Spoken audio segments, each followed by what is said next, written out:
अच्युत, मिहिर और राज वार्ड से बाहर की ओर चले जाते हैं।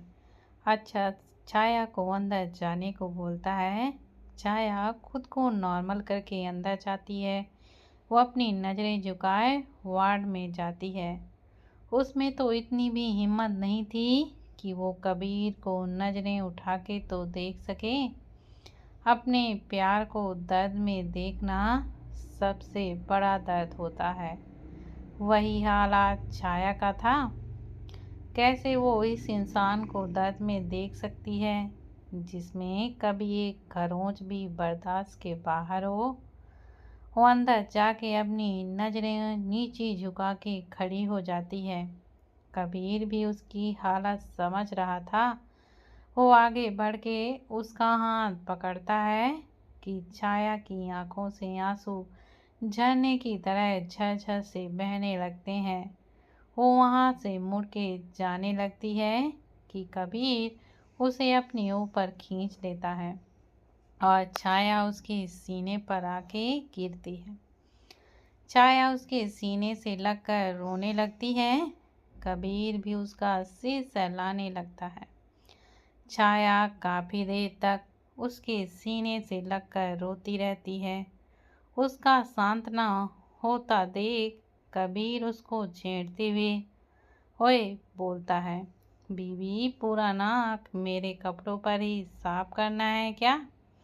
हॉस्पिटल वाले एक्स्ट्रा चार्ज करेंगे अगर इतना गंदा करोगी तो। और वैसे भी तुम इतना रो कैसे लेती हो? ओह, इसलिए ही तो पानी की इतनी शॉर्टेज हो रखी है दुनिया में। सारा पानी तो तुम्हारी इन आँखों में ही भरा हुआ है। बीबी एक्सीडेंट का तो पता नहीं, लेकिन मैं तुम्हारी इस बाढ़ से ज़रूर डूब के मर जाऊंगा। कबीर इतना बोल के हंसने लगता है। छाया उसके ऊपर से उठती है और 2 मिनट उसे घूर के एक चपेट उसको मार देती है। बेचारा कबीर उसको आंखें फाड़ कर देखने लगता है और अपने एक हाथ से अपने गाल को सहलाने लगता है।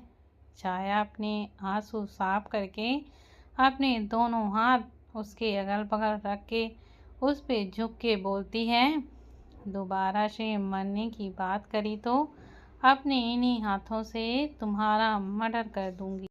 एक बात कान खोल के सुन लो, चाहे तुम्हें मैं पसंद हूँ या ना हूँ, झेलना तो तुम्हें पड़ेगा ही मुझे, वो भी सारी ज़िंदगी। मैं जब बूढ़ी हो जाऊँगी तो तुम मुझे अपने हाथों से खाना भी खिलाओगे, मेरी नोजी भी साफ करनी पड़ेगी और मेरे नखरे भी उठाने होंगे।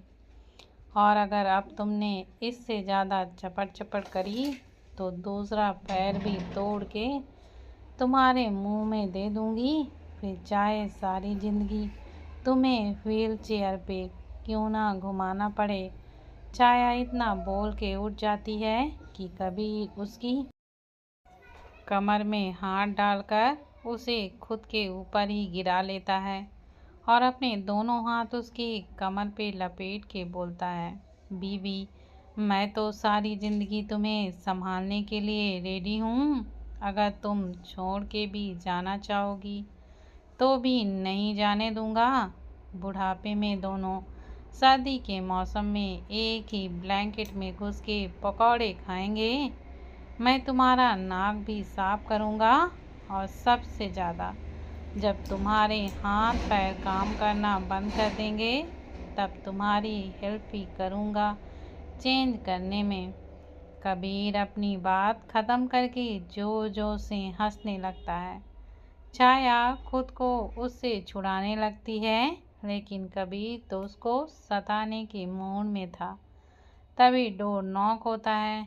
छाया कबीर को आंखें बड़ी बड़ी करके देखने लगती है, लेकिन कबीर को तो कोई असर ही नहीं हो रहा था। डोर अब भी नॉक हो रहा था कि छाया उसे बेचारी सी शक्ल बना के देखती है। कबीर उसको ऐसे देख के छोड़ते हुए बोलता है, अभी छोड़ रहा हूँ, या तो मुझे आज ही डिस्चार्ज करा के घर ले चलो, वरना रात को यहाँ से हिलने की तुम कोशिश भी मत करना। कबीर छाया कबीर से दूर हो जाती है। डॉक्टर अंदर आते हैं नर्स के साथ। नर्स कबीर की ड्रिप चेंज करती है और डॉक्टर उसे चेक करने लगते हैं। डॉक्टर कबीर को चेक करने के बाद बोलते हैं, आपकी तबीयत अब बिल्कुल ठीक है मिस्टर मल्होत्रा, कल आपको डिस्चार्ज मिल जाएगा। कबीर उनकी बात सुन के बोलता है, डॉक्टर अमन, मैं अब बिल्कुल ठीक फील कर रहा हूँ। मैं आज ही घर जाना चाहता हूँ। मैं खुद भी एक डॉक्टर हूँ, तो मैं अपना ध्यान भी रख लूँगा, और बाकी तो मेरी फैमिली है ही मेरा ख्याल रखने के लिए। कबीर की बात सुन के डॉक्टर अमन भी कुछ नहीं बोल पाते, क्योंकि कबीर उनसे कहीं बेहतर और काफ़ी अच्छे डॉक्टर हैं, तो वो भी हाँ बोल देते हैं। दोपहर तक कबीर को डिस्चार्ज मिल जाता है। सब लोग उसको लेकर घर आ जाते हैं। सब लोग सिंघानिया पैलेस आ जाते हैं, क्योंकि अभी तक राम को पकड़ा नहीं गया था, तो सिक्योरिटी की वजह से सब राजी हो जाते हैं। कबीर को लाके सब उसे रूम में लिटा देते हैं। वहीं दूसरी ओर राजस्थान में राम बेचारा मूक से बिलख रहा था, क्योंकि उसके आदमी पुलिस की वजह से बाहर ही नहीं निकल पा रहे थे। राम और उसके आदमियों के पास ना खाने को खाना था और ना ही पीने को पानी। सबकी हालत खराब हो रही थी। बेचारे जंगल में आदि मानव बन चुके थे। पुलिस ने राम की हवेली के बाहर भी अपने लोगों को तैनात कर दिया था कि अगर राम के आते ही उसे पकड़ सकें। हवेली में निकिता का बुरा हाल था राम के बारे में सोच सोच के, लेकिन उसके दिल में और दिमाग में तो कुछ और ही चल रहा था, जो कोई नहीं समझ पा रहा था। कुछ ऐसा जो सबके होश उड़ाने को काफ़ी था। वो इस वक्त बाहर से बिल्कुल शांत दिखाई दे रही थी, लेकिन उसके अंदर एक तूफान ने जन्म ले रखा था, जो सबकी हंसती खेलती जिंदगी को उजाड़ने को काफ़ी था। वहीं दूसरी ओर दिल्ली में अक्षत आज कुमकुम को लेके मानवी के साथ उसकी लैब में गया हुआ था, क्योंकि आज कुमकुम को उसकी मेडिसिन का फर्स्ट डोज दिया जाना था। अक्षत कुमकुम लैब में होते हैं। कुमकुम को फर्स्ट डोज दे दिया जाता है। वो कुछ देर तक बेहोश रहने वाली थी। अक्षत और मानवी बैठ के बातें कर रहे थे। मानवी ने अक्षत को अच्छे से समझा दिया था कि कुमकुम को नेक्स्ट डोज टाइम पर ही मिलना चाहिए, नहीं तो उसकी मेंटल कंडीशन बिगड़ सकती है। अक्षत भी उसकी बातों को अच्छे से सुन और समझ रहा था। थोड़ी ही देर बाद कुमकुम को होश आ जाता है और मानवी, कुमकुम और अक्षत उसके साथ क्रश भी सिंघानिया पैलेस की में ही आ जाता है, क्योंकि इतने दिनों में क्रश सबका अच्छा दोस्त जो बन गया था, सिवाय मिहिर के। उसके लिए तो क्रश उसका सौतन था, जो उसकी बीबी से चिपका ही रहता था। क्रश ने कुमकुम के लिए दवाई रेडी करके और भी सब के दिल में अपनी जगह बना ली थी। क्रश कोई नॉर्मल इंसान नहीं था, वो भी काफ़ी अच्छी फैमिली से बिलोंग करता था। उसकी फैमिली काफ़ी रिच थी, लेकिन क्रश आयुर्वेद में इंटरेस्ट रखता था, तो उसकी फैमिली ने भी उसे फोर्स नहीं किया था। थोड़ी ही देर में सब लोग सिंघानिया पैलेस में होते थे। रात हो चुकी थी और सब लोग मिलके डिनर रेडी कर रहे थे, और जिया और छाया उनको गाइड कर रहे थे। थोड़ी देर में डिनर रेडी हो जाता है। कुमकुम को डोज मिली थी, इसलिए वो काफ़ी ही ज़्यादा लो फील कर रही थी, लेकिन फिर भी वो सबके साथ डिनर रेडी करना चाहती थी, इसलिए हॉल में ही रुक गई।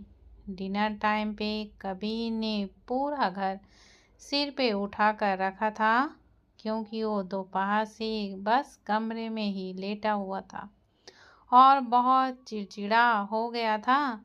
कमरे की दीवारें भी उसको देख के पक गई थीं। वो भी बोल रही थी, ये कब जाएगा? जब से आया है तब से बस हमें ही घूर रहा है, बेशर्म कहीं का। अब बेचारी दीवारों को भी कौन समझाए। कबीर की शर्म का घूंघट तो कभी बना ही नहीं था। वो तो 1 महीने तक उसको यूं ही ताड़ने वाला है।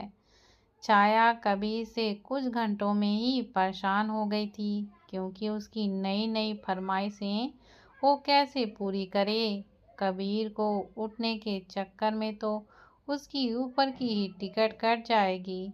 वो ऊपर पहुंच जाएगी और अगर छाया को कुछ हुआ तो कबीर ऊपर वाले का भी तो जीना हराम कर देगा। भगवान भी सोचेंगे, ये पीस मैंने तो नहीं बनाया, फिर ये नमूना आया तो आया कहाँ से। कबीर अगर वहाँ पहुँच गया तो चित्रगुप्त का तो पूरा का पूरा सिस्टम ही बिगड़ जाएगा और कौन ऐसी मुसीबत को बुलावा देगा। छाया बेचारी उसके नखरे झेलती झेलती एक ही दिन में परेशान हो चुकी थी। कबीर ने डिनर करने से भी मना कर दिया था। बेचारी डिनर को उठा के वापस किचन में रख देती है। सब छाया को यूं परेशान देख के समझ जाते हैं कि ये सब कबीर का ही किया धरा है। मिहिर और राज जाके कबीर को उठा के नीचे लेके आते हैं और उसको चेयर पे पटक के दोनों बोलते हैं, साले क्या खाता है? कितना भारी है? एक मिनी एलिफेंट से भी ज़्यादा वेट होगा तुम्हारा। उन दोनों की बात सुन के कबीर का तो मुंह ही बन जाता है। फिर एकदम से अपने 32 दांतों को दिखाते हुए बोलता है, खाता मैं हूँ और खिलाती मेरी बीवी है, तो तुमको क्यों जलन हो रही है? खुद तो निचोड़ी हुई गोभी हो और मुझ जैसे हरे भरे पालक को देख के क्यों मिर्ची लग रही है तुम्हें? वो लोग अपनी ही धुन में लगे हुए थे, तो वहीं क्रस के दिल में कुछ और ही चल रहा था। वो बिल्कुल शांत होके अपना डिनर कर रहा था। उसके दिल में कुछ हलचल सी मची हुई थी। उसकी आंखों में कुछ दर्द सा दिखाई दे रहा था, जो कि उसकी आंखों में नमी भी ले आया था। कोई और भी था जो उसके दर्द को देख भी पा रहा था और उसे महसूस भी कर पा रहा था, लेकिन कुछ भी नहीं कर सकता था। डिनर के बाद सब लोग अपने अपने रूम में चले जाते हैं। क्रस, जिससे और कंट्रोल नहीं हो रहा था, वो गार्डन में चला जाता है। उसकी आंखों से आंसू बहने लगते हैं। वो आसमान की तरफ देख के बोलता है, क्यों किया आपने मेरे साथ ऐसा? आखिर क्या गलती थी मेरी? क्या मेरे प्यार में कोई कमी थी जो मुझसे ऐसे मुंह मोड़ कर चली गई? या फिर मुझ में कोई कमी है? मुझे खुद से दूर भी करती है और मुझसे दूर होके रोती भी है। अगर उसे मुझसे प्यार ही नहीं है तो फिर उसकी आंखों में वो नमी कैसी जो मैंने महसूस किया? वो आखिर क्या था? वो प्यार जो मैंने उसकी आंखों में देखा, क्या वो सब एक झूठ था? क्या वो भी सबके जैसी निकली? मुझे कुछ दिन घुमाया और फिर छोड़ के चली गई, लेकिन मुझे जवाब चाहिए उससे। क्यों किया उसने मेरे साथ ऐसा? और उसे जवाब देना होगा, वो भी आज। क्रस अपने आंसू पोंछ के अंदर चला जाता है। वो सीधा फर्स्ट फ्लोर पे जाता है और अचिता के रूम में घुस जाता है। अचिता, जो कि अभी अभी शावर लेके आई थी, वो सिर्फ एक टॉवल में ही थी। क्रिस को वहां देख के वो खुद को अपने हाथों से ही कवर करने लगती है, लेकिन क्रिस को तो कोई फर्क ही नहीं पड़ रहा था। वो डोर लॉक करके उसकी ओर बढ़ जाता है और उसकी वॉल से सटा के खुद उसके बिल्कुल पास ही खड़ा हो जाता है। अचिता उससे नजरें चुराने लगती है। क्रस उसको खुद से मुंह फेरता देख उसके चेहरे को अपने हाथों में पकड़ के बोलता है, मेरी तरफ देखो, या फिर तुम्हारा गुनाह इतना बड़ा है कि मुझसे नजरें मिलाने में भी तुम्हें शर्म आ रही है। वैसे आनी भी चाहिए, कर्म भी तो ऐसे ही किए हैं। अचिता की आंखें क्रस की बातें सुन के छलक आती हैं, लेकिन वो अपने आंसुओं को अपने अंदर ही समेट लेती है और उसे खुद से दूर करते हुए बोलती है, मिस्टर क्रस पटेल, आपको शर्म नहीं आती इतनी रात को एक लड़की के रूम में ऐसे आते हुए? अभी के अभी मेरे रूम से निकलिए, वरना थोड़ी ही देर में आप यहाँ से चल के जाने लायक ही नहीं बचेंगे। क्रस को उसकी बात सुन के गुस्सा आने लगता है। वो उसकी कमर पे हाथ डाल के उसे खुद से चिपका लेता है। उसके ऐसा करने से अचिता का टॉवल थोड़ा सा नीचे सरक जाता है और उसके क्लीवेज दिखाई देने लगते हैं। कबीर अपने दूसरे हाथ से उसके बालों को अपनी मुट्ठी में भर लेता है और उसका चेहरा थोड़ा सा ऊपर करके बोलता है, चिल्लाओ, बुलाओ किसी को मुझे पीटने को, लेकिन गारंटी के साथ बोलता हूँ, भले ही चोट मुझे लगेगी, लेकिन दर्द तुम्हें होगा, आंसू तुम्हारे निकलेंगे। अचिता अपनी नजरें फेर लेती है, लेकिन क्रस उसके चेहरे को फिर से ऊपर करके उसके होठों को ही ब्लॉक कर देता है। अचिता उसके ऐसा करते ही जम जाती है। कुछ सेकंड में वो होश में आती है और क्रस को धक्का देने लगती है, लेकिन क्रस तो हिलता भी नहीं है। वो भूत बन के खड़ी हो जाती है। क्रस कुछ देर बाद उसे छोड़ता है तो अचिता उसे जोर से धक्का दे देती है, जिससे क्रस संभल नहीं पाता और वो गिरने लगता है। वो सपोर्ट के लिए अचिता को पकड़ने लगता है कि अचिता का टॉवेल उसके हाथ में आ जाता है। सामने का नज़ारा देख के क्रस की आंखें फैल जाती हैं और अचिता की सांसें ही बंद हो जाती हैं। वो जल्दी से आगे बढ़ के लाइट्स को ऑफ कर देती है और फिर चेंजिंग रूम में घुस जाती है। क्रस को अभी इस चीज़ की बिल्कुल भी उम्मीद नहीं थी, लेकिन जो भी हुआ उसने जानबूझकर तो नहीं किया था। अचिता के शर्म से ढके चेहरे को देख के उसके फेस पर भी एक स्माइल आ जाती है। वो अपने बालों पर हाथ फेरता हुआ उठ जाता है और उसके बेड पे लेट के उसकी खुशबू को वह महसूस करने लगता है। लेकिन अक्षत की हालत तो कुछ ज़्यादा ही खराब थी। वो बहुत देर तक अंदर ही रहती है। थोड़ी ही देर में उसे डोर ओपन होने की आवाज़ आती है तो उसे लगता है कि क्रस यहाँ से चला गया। ये सोच के वो बाहर आ जाती है, लेकिन अचिता जैसे ही रूम में आती है कि क्रस उसे बेड पे धक्का दे देता है और खुद उसके ऊपर आ जाता है। वो अपनी आंखें बंद कर लेती है और उसे धक्का देने लगती है, लेकिन क्रस तो टस से मस भी नहीं होता। अचिता वैसे ही उसे रिक्वेस्ट करते हुए बोलती है, क्रस प्लीज़, क्रश उसकी बात सुन के कुछ भी नहीं बोलता है और ना ही सुनता है। अभी तो मैं जा रहा हूँ, लेकिन वापस जल्दी ही आ जाऊँगा अपने बच्चों की माँ को लेने। क्रश अचिता के ऊपर से उठता है और उसके गालों पर एक सॉफ्ट सा किस करके वहाँ से चला जाता है। उसके जाते ही अचिता डोर को लॉक करती है और अपने बेड पर आके तकिए में मुंह छुपाकर वह रोने लगती है।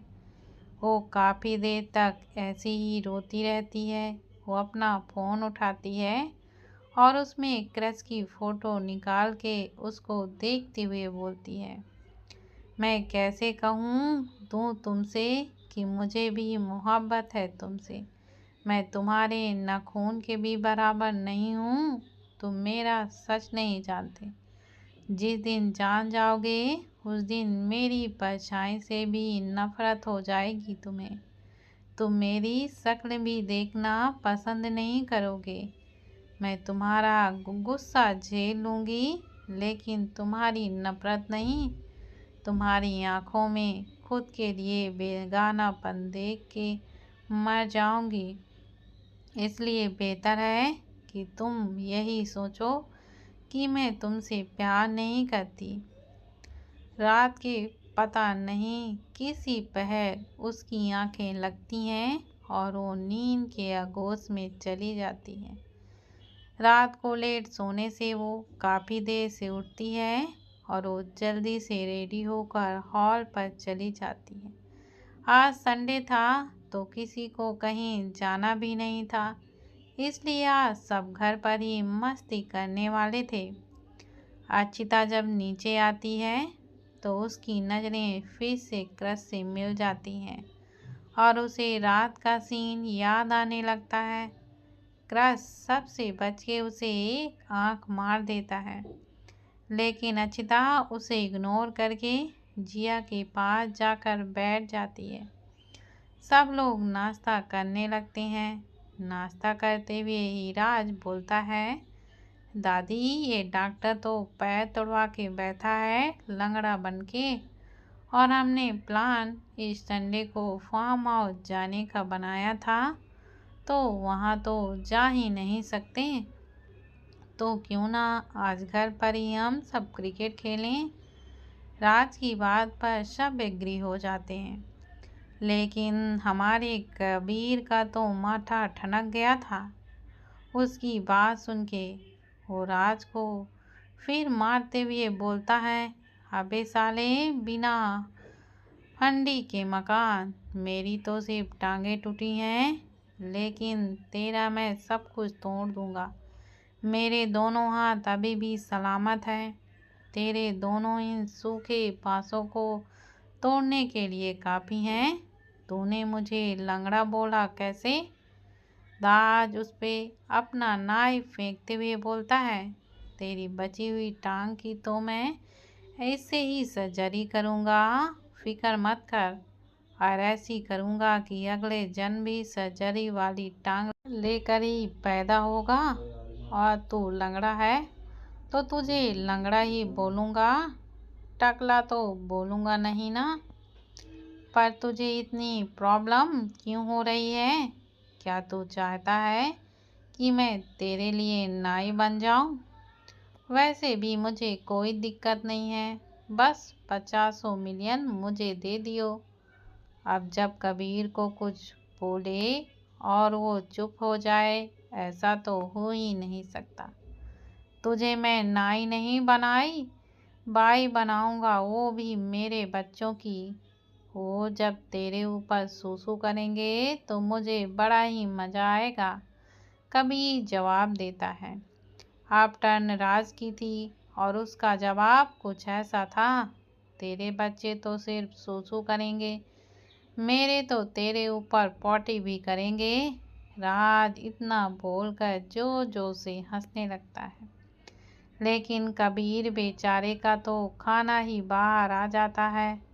वो अपनी प्लेट का खाना राज उठा के फेंकने लगता है और बोलता है, तेरे बच्चे करेंगे तो मेरे क्या पेट में रखेंगे।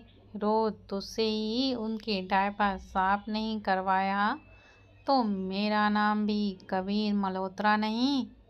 कुछ ही सेकंड में डाइनिंग टेबल जंग का मैदान बन जाता है। दादी दोनों को रोकते हुए बोलती है, अगर तुम दोनों ने अभी के अभी ये पुराण बंद नहीं किया तो आने वाले 1 साल के लिए घर के सभी बाथरूम तुम ही साफ करोगे, वो भी अपने इन्हीं हाथों से।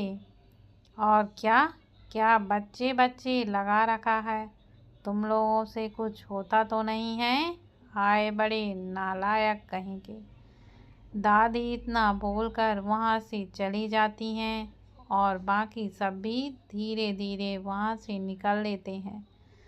सबके जाने के बाद राज और कबीर दोनों को एक दूसरे को देखने लगते हैं और बोलते हैं, दादी को तो हमारी एबिलिटी पर शक है, पर उनको कौन समझाए कि उनकी प्यारी बहुओं को आधा घंटे पर ही हालत ही खराब हो जाती है। तभी तो अब तक प्रमोट ही नहीं हो पाई हैं।